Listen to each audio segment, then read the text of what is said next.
Hello बच्चों, कैसे हैं आप सब। स्वागत है आप सबका ऑनलाइन क्लास में। आज हम क्लास 11th में ज्योग्राफी विषय के अंतर्गत लेसन 9 जिसका नाम है महासागरीय जल, ओशन वाटर को देखेंगे।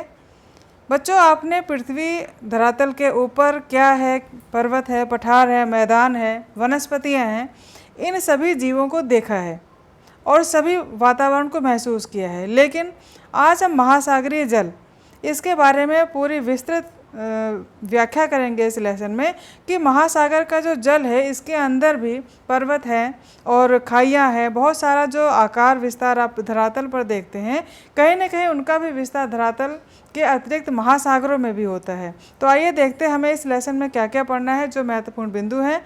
सबसे पहले हम देखेंगे महत्वपूर्ण शब्दावली।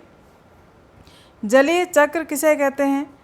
महासागरीय अधः स्थल का उच्चावच, महासागरीय अधः स्थल का विभाजन, उच्चावच की लघु आकृतियाँ, महासागरीय जल का तापमान और तापमान वितरण को प्रभावित करने वाले कारक, तापमान का ऊर्ध्वाधर तथा क्षैतिज वितरण, और महासागरीय जल की लवणता या खारापन आप जिसको कहते हैं।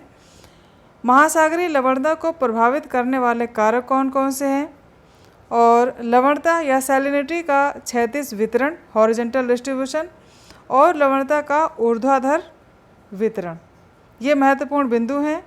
आज हमें इन सभी बिंदुओं पर इसका विस्तृत अध्ययन करना है। तो देखते हैं सबसे पहले महत्वपूर्ण शब्दावली, जिसके अंतर्गत पहला शब्द है महाद्वीपीय सीमांत।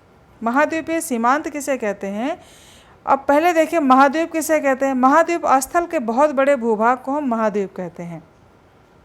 हमारी पृथ्वी पर 71% जलीय भाग का विस्तार है और 29% भाग पर भूभाग है।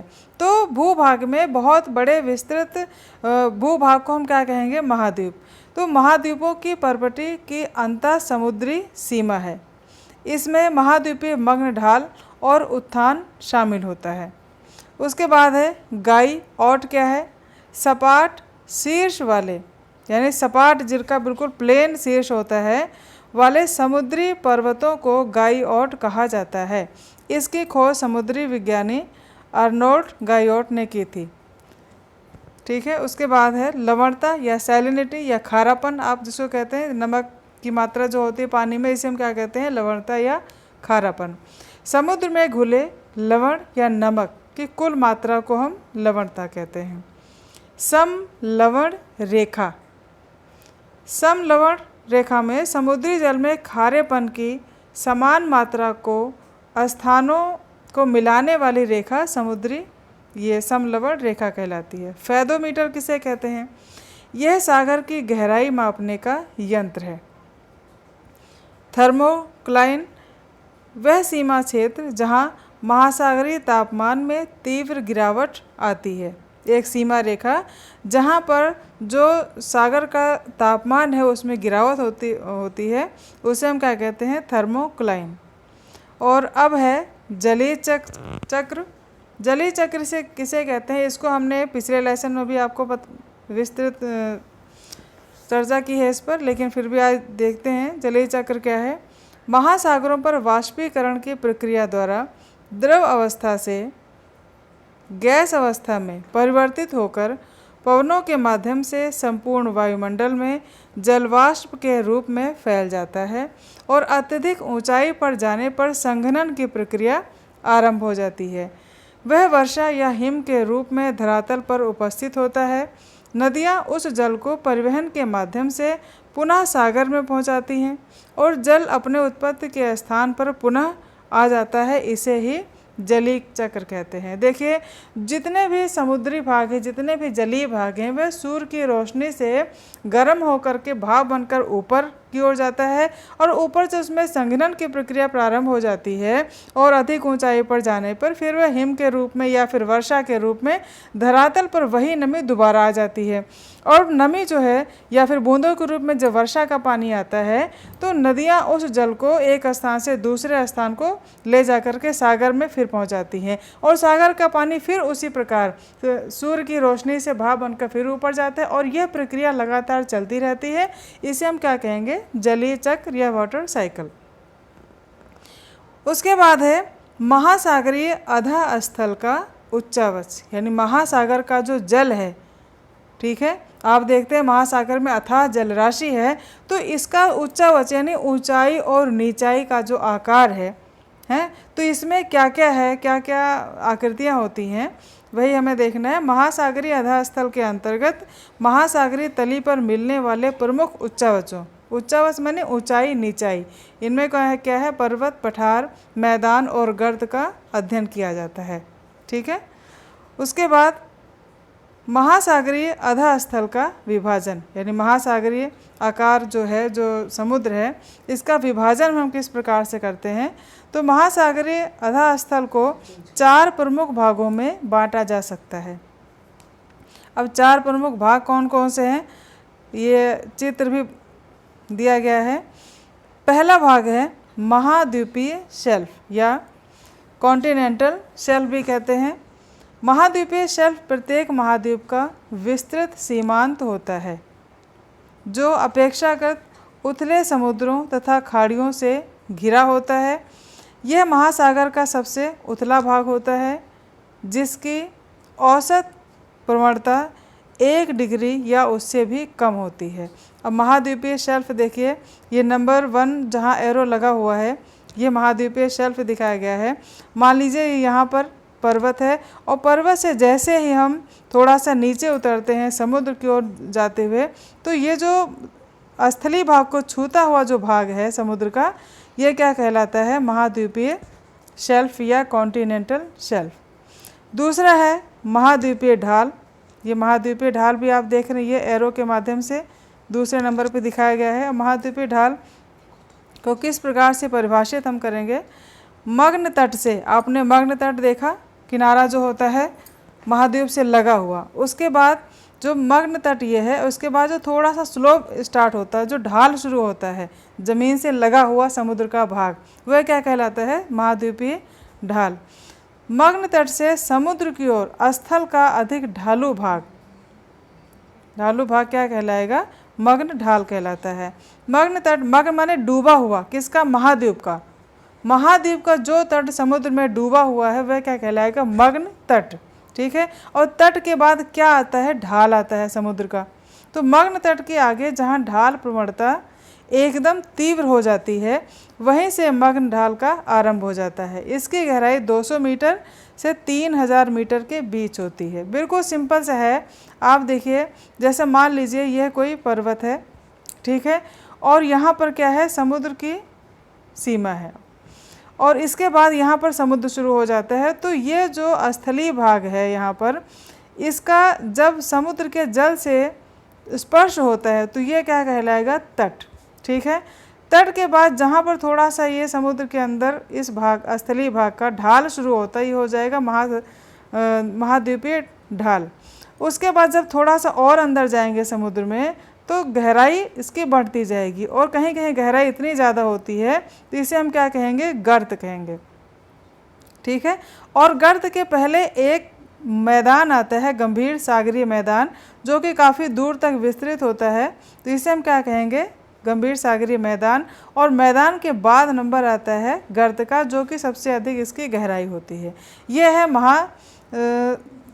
महासागरों का उच्चावच। फिर भी आइए देखें, इसके बाद ये देखें, चित्र में भी दिखाया गया है कि सबसे पहले यह है महाद्वीपीय मग्न तट है, यानी समुद्र में डूबा हुआ स्थल का भाग। दूसरा है महाद्वीपीय ढाल है। फिर आप देख रहे हैं ये गर्त है, ये गहरा भाग है। और वितलीय मैदान यहाँ पर दिखाया गया है, गहरे सागरीय मैदान है।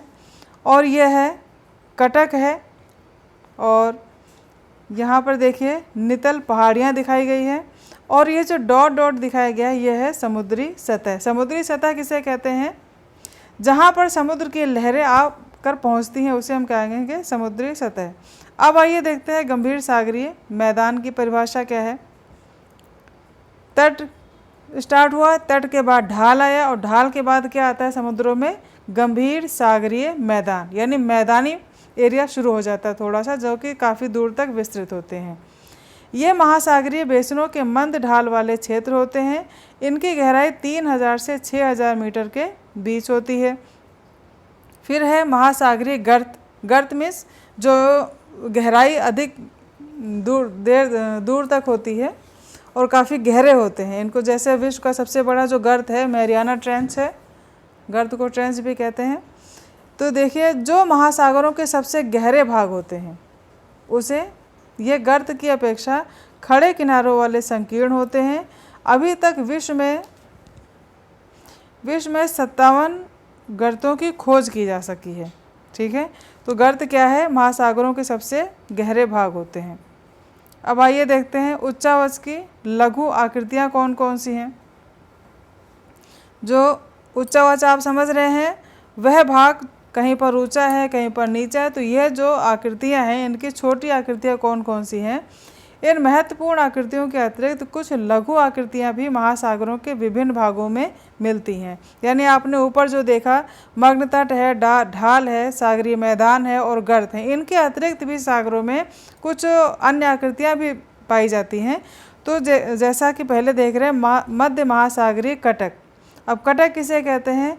महासागरीय तली में लावा के विस्तार। लावा किसे कहते हैं?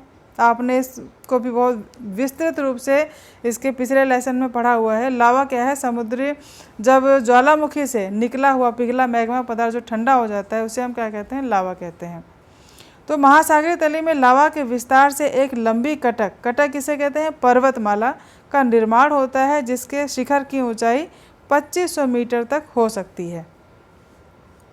दूसरी आकृति समुद्रों में पाई जाती है वह समुद्री टीला। यह तली में नुकीले शिखरों वाला एक पर्वत है जो तली से ऊपर की ओर उठता है किंतु सतह तक नहीं पहुंच पाता। यह 3000 से 4500 मीटर ऊंचे हो सकते हैं। उसके बाद सबसे सपाट जलमग्न कैनियन। सबसे सपाट जलमग्न कैनियन, यह गहरी घाटियाँ होती हैं। इनमें से कुछ की गहराई बहुत अधिक होती है। सबसे गहरी जो कैनियन है सबसे सपाट ग्रैंड कैनियन है। और अगला है निमग्न द्वीप। यह चपटे शिखर को समुद्री टीले होते हैं और प्रशांत महासागर में अनुमानतः 10,000 से अधिक समुद्री टीले एवं निमग्न द्वीप पाए जाते हैं। उसके बाद प्रवाल द्वीप क्या है? प्रवाल द्वीप है उष्णकटिबंधीय महासागरों में पाए जाने वाले प्रवाल भित्तियों से युक्त निम्न आकार के द्वीप हैं। ये चूने का बना हुआ जीव होता है जो कि इसका शरीर चूने से निर्मित होता है प्रवाल।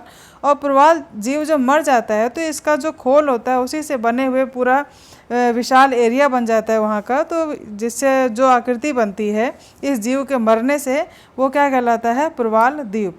और ये प्रवाल जो है मूंगे की चट्टान भी कहते हैं इसको। ठीक है, सबसे बड़ी प्रवाल की जो रीफ है, जो चट्टान है, वह है ग्रेट बैरियर रीफ। और यह जो है उष्ण गर्म महासागरों में पाए जाते हैं जो गर्म महासागर हैं। और इनमें भित्तियों से युक्त निम्न आकार के ये द्वीप हैं। प्रवाल एक चूने का जीव है जो समुद्रों में रहते हैं और समूह के नीचे के प्रवालों के मरने व ठोस होने से एक भित्ति बन जाती है जो द्वीप जैसी दिखाई देती है। यानी एक जीव है, ये किससे बना हुआ है? चूने के बना है। और यह जीव जो मर जाता है उसके ऊपर जो चूना है इससे एक बहुत विस्तृत आकार की भित्ति का निर्माण हो जाता है। और क्रमशः जब जीव मरते रहते हैं तो इस प्रकार से ये बहुत बड़ा विस्तृत आकार बन जाता है। इसे हम क्या कहते हैं? प्रवाल द्वीप। उसके बाद है महासागरीय जल का तापमान।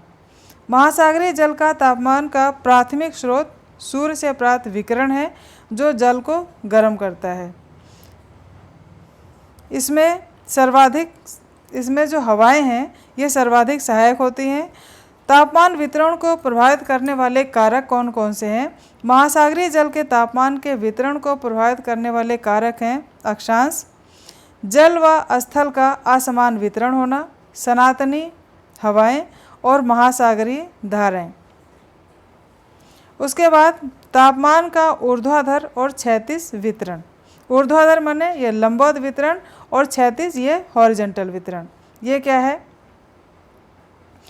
उपरोक्त तथ्यों का, जैसा कि आपने ऊपर देखा, इन तथ्यों का अवलोकन करने से पता चलता है कि सागरीय सतह से गहराई में जाने पर तापमान गिरता है।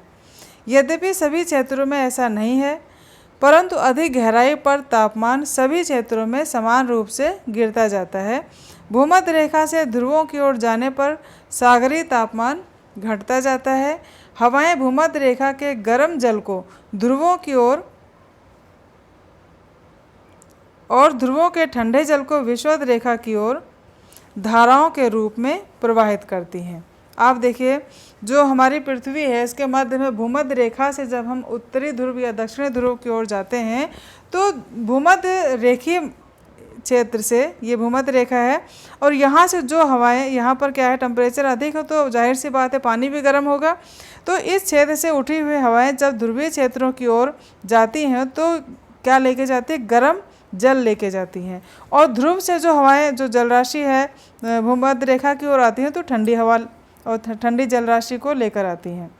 उसके बाद महासागरीय जल की लवणता किसे कहते हैं? महासागरीय जल में नमक या लवण या सैलिनिटी की कुल मात्रा को महासागरीय जल की लवणता कहते हैं। इसका परिकलन 100 ग्राम समुद्री जल में घुले हुए नमक या ग्राम में की मात्रा के द्वारा किया जाता है। संपूर्ण महासागरों के लिए औसत लवणता 35% है। फिर है महासागरीय लवणता को प्रभावित करने वाले कारक कौन कौन से हैं?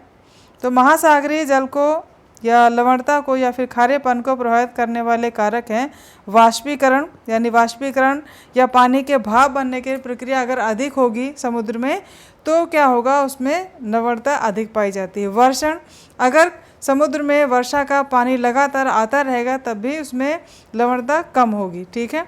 उसके बाद नदियों का जल लगातार आता रहेगा तब भी लवणता प्रभावित होती है, कम या ज़्यादा हो सकती है। फिर है पवन की दिशा, सागरीय जल में गति और मौसमी परिवर्तन। ये सभी कारक महासागरीय जल को प्रभावित करते हैं, उसकी लवणता को। फिर है लवणता का क्षैतिज वितरण, यानी सैलिनिटी का हॉरिजॉन्टल डिस्ट्रीब्यूशन क्या है? सामान्य खुले महासागर की लवणता 33% से 37 के मध्य होती है, यह एक एवरेज है। जबकि घिरे सागरों में, घिरे का मतलब जहाँ से बाहर का पानी उसके साथ जो कंटिन्यूटी बनी हुई है पानी आने की वह ना हो, घिरे सागरों में लवणता अधिक मिलती है। कर्क व मकर रेखा पर अधिक वाष्पीकरण के कारण लवणता अधिक होती है। विषुवत रेखा पर अधिक वर्षा के कारण कम लवणता होती है। ध्रुवों पर कम वाष्पीकरण और हिम से प्राप्त स्वच्छ जल के कारण लवणता कम होती है। उत्तरी गोलार्ध की तुलना में दक्षिणी गोलार्ध में थल के कम विस्तार के कारण लवणता अधिक होती है। इसमें आप एक एक बिंदु को देख सकते हैं। लवणता का जो क्षैतिज वितरण उसमें कह रहे हैं सामान्य खुले महासागर की लवणता एवरेज कितनी है? 33 से 37 के बीच में है।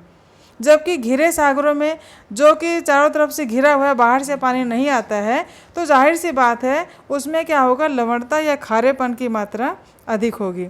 और कह रहे हैं कर्क और मकर रेखा, ये जो कर्क और मकर रेखा इन पर वाष्पीकरण के कारण यानी भाप बनने की प्रक्रिया यहाँ पर अधिक होती है, इसलिए लवणता अधिक होगी।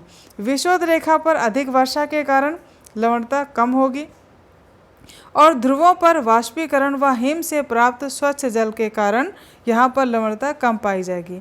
और उत्तरी ध्रुव की तुलना में हमारी ये है उत्तरी ध्रुव और यहाँ नीचे क्या है, दक्षिणी ध्रुव। तो उत्तरी ध्रुव की तुलना में दक्षिणी गोलार्ध में थल के कम विस्तार के कारण लवणता अधिक होगी। उत्तरी ध्रुव में क्या है, स्थल अधिक है और ये जो नीचे दक्षिणी ध्रुव है यहाँ पर स्थल भाग कम है, तो यहाँ पर लवणता अधिक होगी और उत्तरी भाग में अधिक होगी। उसके बाद है लवणता का ऊर्ध्वाधर वितरण क्या है, यानी लंबवत वितरण क्या है। ठीक है, तो यह साधारणतः गहराई में निरंतर लवणता कम होती जाती है, किंतु ठंडी व उष्ण जलराशि की उपस्थिति के कारण लवणता में अनायास ही अंतर उत्पन्न हो जाता है। अटलांटिक महासागर के उत्तरी भाग की लवणता का लंबवत वितरण दक्षिणी भाग की तुलना से भिन्न है। जहां उत्तरी भाग में लवणता 33% है, वहीं 400 मीटर की गहराई पर बढ़कर 34.5% हो जाती है।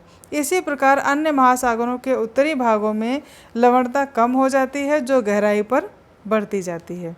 तो ये था बच्चों लेसन 9 महासागरीय जल, इसका उच्चावच और इसमें महत्वपूर्ण बिंदुओं का आपको मैंने समझाया। आशा आपने कुछ समझा होगा। और अगर नहीं भी समझ में आया है तो आप मेरे वीडियो के कमेंट्स बॉक्स में आप क्वेश्चन आंसर कर सकते हैं। और एक क्वेश्चन मैं आपको दे रही हूँ, इसका आंसर आप मेरे कमेंट्स बॉक्स में लिखेंगे। फेदोमीटर किसे कहते हैं? फेदोमीटर किसे कहते हैं या फेदोमीटर क्या है? ठीक है, तो आशा है वीडियो आपको अच्छा लगा होगा। बच्चों अच्छा लगे तो लाइक करें, शेयर करें और चैनल को सब्सक्राइब ज़रूर कर दिया करें, जिससे कि हर लेसन के वीडियो का नोटिफिकेशन आपके इस नंबर पे तुरंत आ जाया करे। तो मिलते हैं अगले लेसन के अगले वीडियो में। तब तक के लिए अपना ध्यान रखें, स्वस्थ रहें। Thank you, take care.